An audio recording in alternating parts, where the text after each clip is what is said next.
How much does it cost to turn this abandoned house into this gorgeous Greek villa? Lots of people ask the same thing. How much does a house renovation in Greece really cost? Today we're breaking down what we've spent on our Zante home restoration so far, simply and honestly, and finding out if this is a wallet winner or a budget buster.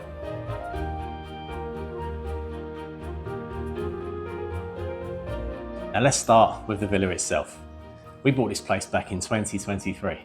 The house was obviously the biggest expense so far, but it still feels like a really good deal at under 100,000 euros. And that was a huge part of why we decided to take a renovation on 2,000 miles away from where we live in England. Now, if you'd like to see the full breakdown of buying costs in Greece, including everything from solicitor, translator, surveyor, and everything else, we've already made a separate video last year, which you may want to check out, that covers absolutely everything that we can think of. We'll link it in the description below. And if you're house hunting yourself, we've also made a separate video just recently with homes on the island, all available for under 100,000. So what did the actual structure itself need, and what did we spend in that department? Now here is a really nice surprise. We haven't had to do any type of structural work to the house. The house is in an earthquake zone, as all of the Ionian Islands are, and it was built to move with the ground. So it's been incredibly resilient. No big cracks, no repairs, and that alone has saved us an absolute fortune. The biggest structural kind of thing that we've done is to build a small wall that's going to act as a bench with breeze blocks. And we didn't even need to buy them because we had lots of them scattered all around the garden. But in Zante, they're only around €3 to €4 each from our local supplier up the road, and they're really good value. We've also gone through a couple of jumbo bags of sand, gravel, and pebbles. They're surprisingly cheap on the island and only cost around €40 for a massive bag. We picked up some raw timber for the pool from a timber yard down near the airport. That cost us around €350 in total, which I guess is kind of comparable to what we'd expect to pay back home in England. So structurally, we've been pretty lucky with the house. Inside though, we've done lots of small jobs, paint, furniture. We've even found a couple of really good bargains that have made a big difference to life in the house. Indoors, we've kept things fairly simple so far, as it's still a work in progress. Most of our time and our money has been used outside, but here's what we've spent so far inside the house. So in the kitchen, we've mainly painted. We've got a lot to do in there in the future, but we've just painted so far. We used a 10-litre pot of paint, which costs around €50. And the funny thing about Greece is you might see the price displayed on the shelf, but when you come to pay, there's often in-store discounts that they give you. So you end up paying a little bit less, which is always a nice surprise. In the living room, we bought a sofa bed from JYSK. That cost around €200–250. And then we used another 10 litres of paint. Sundries like rollers, brushes, masking tape, sanding pads. Pricing has been pretty much the same as the UK. We expected it to be a lot pricier on the island just because things need to be imported, but it's been really reasonable for that kind of thing. The 3 bedrooms all got fresh white paint, roughly 1 10-litre pot per room. Our biggest indoor upgrade has been buying these bargain air conditioning units for 2 of our bedrooms. We found them second-hand from a couple running a B&B down near Latakia, and they only wanted €100 each for them, which is incredible. They're a bit noisy, but they cool the room down nicely, and it means in the peak of summer, you can get some sleep properly. So the bathroom is still very 1980s. We haven't tackled it properly yet. For now, we've just added a shower curtain. It's technically a wet room, but we're not fans of the whole floor flooding every time you take a shower. So we installed the shower curtain just to try to contain some of that water. It's a big job that we're going to get round to in the future though. Indoors has been simple and fairly affordable so far. Outside is where things have got pretty serious and where most of our money and our time and effort has gone. Starting at the front of the house, Joe painted the wall a nice bright white. The same exterior paint costs about €50 for 10 litres, so similar to the indoor paint. We revarnished the gate, that's about €10, and repainted the house sign with a pot of the Greek blue that we got mixed up, and that cost around €25 for 5 litres. Now the front garden was a complete overgrown mess when we arrived. Our neighbour helped us clear it, and we paid him €300 for that, which saved us days and days of hard work, and we didn't have the tools. Since then, we bought a lawnmower, that cost around 70. We bought smaller tools like shears, they're about €15 each, it's kind of similar to UK prices.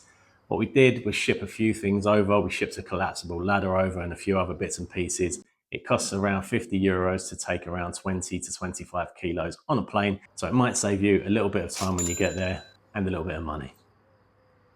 Painting the external walls of the villa has probably cost us around €300 to €400 in paint so far. There was so much green to cover. We've also tackled a good few rendering projects and we've chose a product by Durostick. We've gone for around 10 bags of this stuff and it cost between €8 and €12. Sundries like beading, edging strips, probably spent around €100 in total. A little bit cheaper than England probably, but kind of comparable. The pool was one of our biggest outdoor projects. Above ground pools are really expensive and pretty rare in Greece, so we bought one in England for £200 and we flew it over with the luggage for around about £50. Then we built a timber deck around it. All of the timber for that cost around €350 and we even made a full video showing the complete build, which we'll link below. The shutters were another huge job. The back ones were in really bad shape. So we salvaged a set from an old house in England. I think we paid around £120, so what, 130, 40 euros for a set of 4. So that's enough to cover all of the windows we had. We've been reshaping, resizing and refurbing them in the UK last winter and then flying them over as and when they're ready. So far, I guess we spent another £50 to £80 on little tools that we didn't have, like routers and bits and pieces. So hopefully in the end, we're going to have saved money and we know that we've done the work ourselves, which is a really nice feeling. Now, one of the hardest jobs so far was relaying the patio, just because it was so hot. We wanted to change the old grid layout into more of a Greek-style crazy paving. We reused the slabs, but spent around €250 on sand, landscape fabric, and marble powder for the joints. Of course, we also spent a whole lot of sweat and energy that went into this one, but it looked absolutely incredible once it was finished. So that covers most of the outdoors, but as with any renovation, it's the unexpected costs that get you. And for us, that started with some unexpected noises coming from the loft in the middle of the night.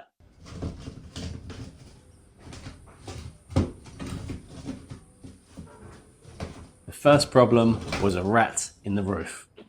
One night we heard noises above us, and it turned out that a rat had been climbing up a fig tree that was overhanging from next door, carrying figs through a broken roof tile and then eating them in our loft.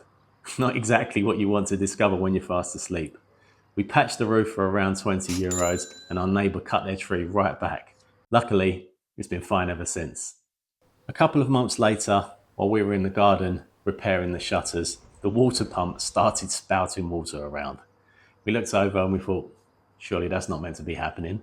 Luckily, we found a really helpful guy in Zakynthos town who put a whole new system together in the shop, told me how to install it, and then I spent hours and hours and hours figuring out how to put it all back together. We did get it running and it cost us around €500, and luckily we managed to get away without having to pay anyone else, which is kind of a result, just a lot of stress. And that lasted us right up until this summer, when we came back to find no water at all. A kinked pipe had caused the pump to burn itself out. Of course, we'd landed on a Sunday and everything is shut on a Sunday. So we had no water that day or the following day until the shops opened. We went back to the same shop and the guy remembered us. This time, the fix only cost us around €150, but it led to another couple of days of frustration in midsummer heat. While we were replacing the pump, another corroded pipe burst. That led to another 2 hot, sweaty days fiddling with plumbing and replacing the pipes. We spent around €100 on pipes, but we did manage to get it fixed ourselves and saved ourselves some money by not having to call anybody out. Plumbing is my least favourite trade. On the flip side though, we were lucky to inherit a lot from the previous owners. Washing machine, fridge, hoover, furniture. They're not perfect and we'll probably need to replace most of it at some point, but they've saved us a huge amount of money in the early days. So those were the unexpected costs, but what does it all add up to? Let's take a look at the ground total now.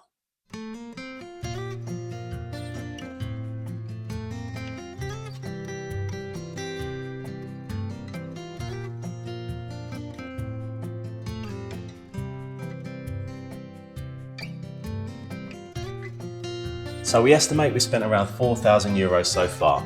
There's probably a lot that we've forgotten about, and to be honest, if you're thinking of doing something like this, you may find it ends up more of a passion project than a business venture.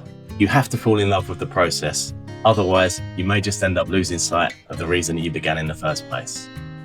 Was it worth it? Absolutely.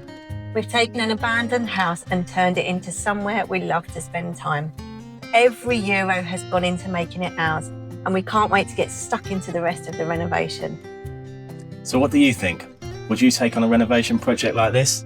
Let us know in the comments below. If you want to see the full 2-year before and after transformation, stick around for the next video.